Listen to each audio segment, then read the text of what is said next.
வாங்க சமையல் பழகலாம். இப்போ வந்து நம்ம முறுக்கு தான் செய்து காட்ட போகிறோம். முறுக்கு வந்து மைதா மாவில், இந்த மைதா மாவில் முறுக்கு எப்படி செய்யணுங்கிறத இப்போ நம்ம பார்ப்போம். இது 1 கிலோ மைதா மாவு.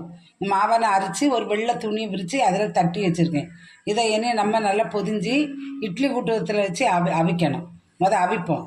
அதுக்கு பிறகு மீதி உள்ள சொல்கிறேன். இப்போ இட்லி கூட்டத்தில் இட்லி வைக்க மாதிரி தண்ணி ஊற்றி வச்சுருக்கேன். மேலே தட்டை வைக்கணும்.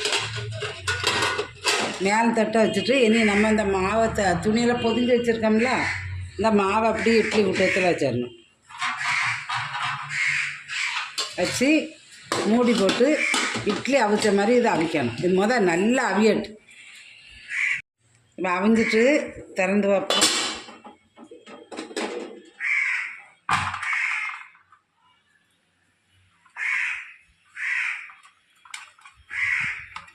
எப்படி இருக்குன்னு பாருங்கள். இதே மாதிரி இருக்கணும். இது வந்து கையில் விட்டது தேவை பரபரன்னு ஆயிரும். நைஸ் இல்லாமல் பரபரன்னு இருக்கும். இது என்ன நல்லா ஆறி இதை நல்லா உருத்தி, சூடாக இருக்குது இப்போ ஒன்றும் செய்ய முடியல. நல்லா ஆறின பிறகு உருத்தி நல்லா மிக்சி ஜாரில் போட்டு கொஞ்சம் கட்டியெல்லாம் அடித்து அதுக்கப்புறமா நான் காட்டுவேன்.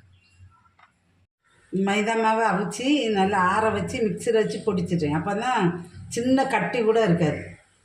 அதே மாதிரி நீங்களும் செய்து விடுங்க, மிக்சியில் வச்சு பொடிச்சு விடுங்க. அப்போ தான் சின்ன கட்டி கூட இருக்காது. அப்போ புளியறதுக்கு கஷ்டமாக இருக்கும். கட்டிலாம் இருந்தால் ஒரு மாதிரி வெடிக்கும். இனி இதில் நம்ம இது வந்து சீரகம், இது வந்து காயப்பொடி, இது வந்து உப்பு, இது இவ்வளோ போட்டுக்கிட்டோம். போட்டுக்கிட்டு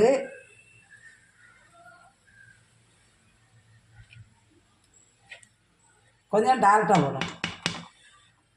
நெய் வேணாலும் ஊற்றிடலாம். ஆனால் நெய்யெலாம் ஊற்றல, கொஞ்சம் டால்டா மட்டும் போடுவேன். இதுக்கு வந்து வெறும் உப்பு மட்டுமே போட்டோம் செய்யலாம். இதெல்லாம் போடணுன்னு கூட அவசியம் கிடையாது. இதெல்லாம் போட்டால் கொஞ்சம் நல்லா டேஸ்ட்டாக இருக்கும். அப்புறம் மாவு அவிக்கத்தில் வந்து 1/4 மணிக்கூருக்கு கூட தான் அவிக்கணும்.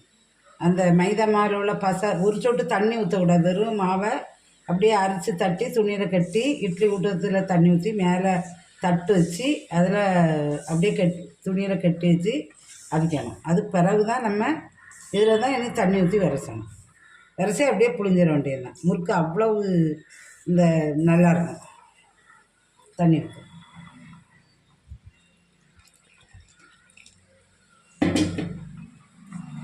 புளியதுக்கு கணக்காட்டு தண்ணி ஊற்றி கட்டியாக விரசிடணும். மாவு இதே மாதிரி நல்லா கையை வச்சு அழுத்தி சப்பாத்தி மாவு உருட்டின மாதிரி அழகாக பிணைஞ்சி வச்சிடணும். அப்போ தான் முறுக்கு இந்த புளியத்தில் முடிஞ்சு அதில் சிறியாக முடிஞ்சு விடாமல் அழகாட்டு பாரிசாட்டு வரும். என்னமா முறுக்கு சுற்றுவோம்.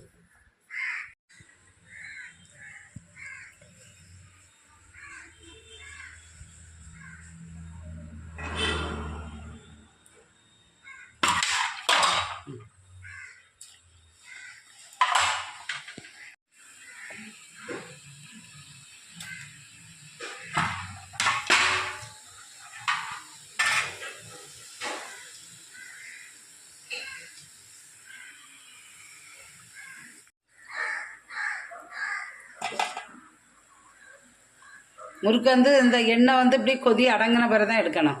ஏன்னா இந்த முறுக்கு வெள்ளையாக இருக்கும்ல, அதனால் உங்களுக்கு வெந்திருக்கான்னு தெரியாது. அதனால் இப்படி நல்ல கொதி அடங்கின பிறகு முறுக்கை எடுத்துட வேண்டியது. அப்போ வெந்துட்டு இது மைதா மாவில் சுட்டுருக்கனால இது வந்து உள்ளேர்னு இருக்கும்.